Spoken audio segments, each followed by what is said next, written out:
वफ़ा की बात की खबरों में दोबारा आपका खैर मकदम है।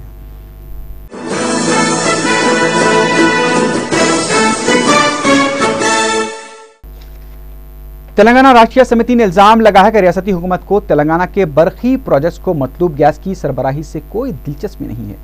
तेलंगाना भवन में मीडिया से बातचीत करते हुए रुकन असेंबली तारक रामाराव ने ये बात कही। उन्होंने कहा कि इस मसले पर रियासती हुकूमत और चीफ मिनिस्टर किरण कुमार रेड्डी कितने गैर संजीदा हैं, इस बात का पता उस मकतूब से चल गया है जो मरकजी वजीर पेट्रोलियम को रवाना किया गया था। तेलुगु देशम ने इल्जाम लगाया कि हुकूमत बदउनवान वज़रा का तहफ़्फ़ुज़ कर रही है। मीडिया से बात करते हुए तेलुगु देशम रुकन असेंबली मुद्दू कृष्णमा नायडू ने कहा कि मुतनाज़ा जियोस की जराई के जिम्मेदार 5 वज़रा को सुप्रीम कोर्ट की जानिब से नोटिस जारी की गई, लेकिन उनके खिलाफ हुकूमत ने किसी भी तरह की कार्रवाई नहीं की और ना ही उन्हें गिरफ्तार किया गया।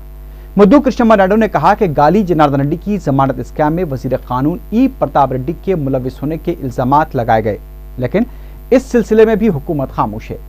मुद्दू कृष्णमा नायडू ने स्कैन मंदिर वाक़े में रियासती वजीर डी नागेंद्र के रोल की मजम्मत करते हुए कहा कि हुकूमत नागेंद्र के खिलाफ भी कार्रवाई से कासिर है। रियासती हुकूमत अवाम की बहबूद के लिए नहीं बल्कि बदउनवान वज़रा के तहफ़्फ़ुज़ के लिए काम कर रही है। मीडिया से बात करते हुए बीजेपी के तर्जुमान प्रभाकर ने यह बात कही। प्रभाकर ने स्कैन मंदिर तनाज़े पर वजीर लेबर डी नागेंद्र को तनकीद का निशाना बनाते हुए कहा कि नागेंद्र को फौरी गिरफ्तार करते हुए उन्हें काबीना से बरतरफ किया जाना चाहिए। उन्होंने कहा कि अगर चीफ मिनिस्टर नाअहल हैं तो चीफ मिनिस्टर को बदल दिया जाए या फिर काबीना में रद्दोबदल किया जाए। सदासिफेट से ताल्लुक़ रखने वाले मुसलमानों के वफ़द ने दारुस्सलाम में सदर मजलिस बैरिस्टर असदुद्दीन ओवैसी और मजलिसी अरकान असम्बली से मुलाकात की। इनमें मुख्तलिफ सियासी जमातों से ताल्लुक़ रखने वाले लीडर्स भी शामिल थे। इस मौके पर इन अफराद ने कांग्रेस और तेलुगु देशम से मुस्तफ़ी होकर मजलिस इत्तेहादुल मुस्लिमीन में शमूलियत का ऐलान किया। दरगाह हजरत आगा दाऊद साहब क़िबला रहमतुल्लाह अलैह वाक़े आगापुरे में 4.5 लाख रुपए लागत के कामों का आगाज अमल में आया। मल्लेपल्ली के मजलिसी कॉरपोरेटर मोहम्मद गौस पाशा ने मीडिया को बताया कि दरगाह के अहाते में बरक़ी के और लाइट्स के अलावा जाली के कामों का आगाज किया गया है। उन्होंने बताया कि जल्द ही इन कामों को मुकम्मल कर लिया जाएगा। इस मौके पर मुकामी मजलिसी कारकुनों की कसीर तादाद मौजूद थी।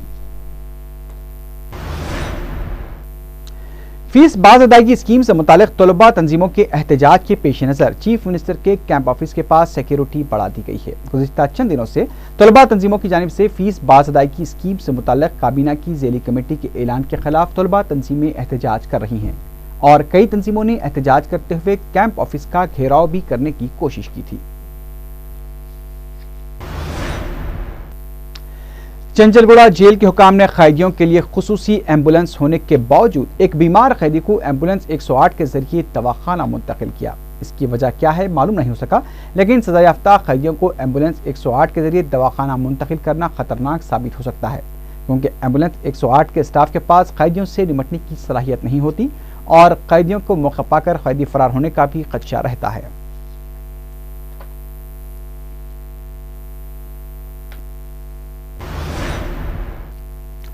मियाँपुर स्टालिन नगर में नमाज के लिए कायम की गई जगह की मुनहदम की गई दीवार को मुकामी मुसलमानों के एहतजाज के बाद दोबारा तामीर अमल में आई। हुदा के अहदेदारों ने मुकामी मुसलमानों से बातचीत के बाद रमजान के बाद इस मसले की यकसुई का फैसला किया है। वाज़ेह है कि हुदा की जानिब से स्टालिन नगर मियाँपुर में नमाज के लिए बाउंड्री वॉल तामीर करते हुए नमाजों का एहतमाम किया जा रहा था। हुदा के अहदेदारों ने इस सिलसिले में कार्रवाई करते हुए दीवार को मुनहदम कर दिया था, जिस पर मुकामी मुसलमानों की जानिब से बड़े पैमाने पर किए गए एहतजाज के बाद इस मसले की रमजान के बाद यकसुई का फैसला किया गया।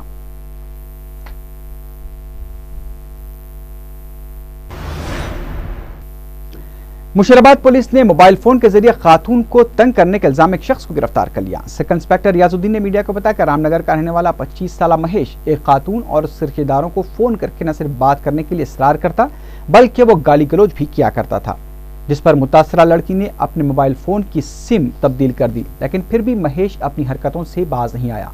उसने मुतासरा लड़की के रिश्तेदारों को भी फोन करके तंग करना शुरू कर दिया और धमकी दी कि अगर लड़की के साथ उसकी बात नहीं करवाई गई तो लड़की के भाई का अगवा करके उसे कत्ल कर देगा। लड़की के वालिदैन ने इस धमकी से खौफजदा होकर 1 जुलाई को मुशीराबाद पुलिस में एक शिकायत दर्ज करवाई थी। पुलिस ने कार्रवाई करते हुए महेश को जुमे की रात रामनगर के इलाके से गिरफ्तार कर लिया। पुलिस ने बताया कि महेश एक आदी मुजरिम है, वो इससे पहले भी ऐसे वाक़ात में मुलविस है और उसके खिलाफ 2 केसेस दर्ज हैं। उन्होंने शहरियों से अपील की है कि वो ऐसे वाक़ात के खिलाफ पुलिस को मुतला करें। मलकपेट टीवी टावर के पास एक ऑटो के रोड डिवाइडर से टकराकर उलट जाने से 8 स्कूली बच्चे जख्मी हो गए। ऑटो ड्राइवर ने बताया कि ब्रेक फेल हो जाने की वजह से ऑटो बेकाबू हो गया था और रोड डिवाइडर से टकरा गया। जख्मी तलबा को फौरी इलाज के लिए दवाखाना मुंतकिल कर दिया गया है। मलकपेट पुलिस वाक़े की तहकीकात कर रही है। चादरघाट पुलिस को मलकपेट के नाले से कमसीन लड़की की लाश दस्तयाब हुई है। बताया जाता है कि संतोष नगर की रहने वाली 4 साला मेराज बेगम जुमे के दिन लापता हो गई थी। उसकी गुमशुदगी की शिकायत चादरघाट पुलिस स्टेशन में दर्ज करवाई गई थी, लेकिन हफ्ते की सुबह मेराज बेगम की लाश नाले में पड़ी हुई थी। चादरघाट पुलिस ने पोस्टमार्टम के बाद लाश को उर्सा के हवाले कर दिया और इस वाक़े की तहकीकात की जा रही है। सदर मजलिस बैरिस्टर असदुद्दीन ओवैसी ने लाड़ बाजार में ताजरीन की जानिब से मुनक्किदा दावत इफ्तार में शिरकत की। मकामी मजलिस के जिम्मेदारों और ताजरीन और एज जरीवाला ने बैरिस्टर ओवैसी का खैर मकदम किया। इस मौके पर साबिक मेयर जुल्फ़िकार अली और अवाम की कसीर तादाद शरीक थी।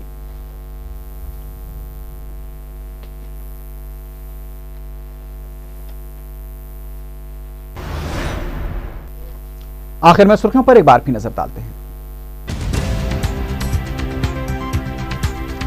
आसाम फसादात के खिलाफ मुंबई में मुसलमानों का एहतजाज पुरतशद्दुद। बसों को आग लगा दी गई, 2 हलाक, 50 अफराद बशमूल 36 पुलिस मुलाजमीन जख्मी। इस्कान मंदिर तनाज़े पर वजीर लेबर की चीफ मिनिस्टर से मुलाकात और वजाहत। नागेंद्र अपने मौक़िफ़ पर कायम, चीफ मिनिस्टर से इख्तिलाफात की तरदीद। तेलंगाना को 600 के बजाय सिर्फ 40 टीएमसी पानी देने का ऐलान भीख देने के बराबर। रुकन राज्यसभा गोवर्धन रेड्डी का रिमार्क।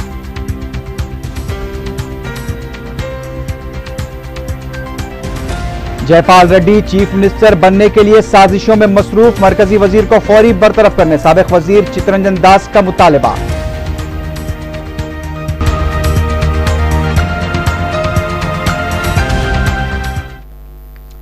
इसी के साथ ही खबरनामा अख्ताम को पहुंचा। अल्लाह हाफिज।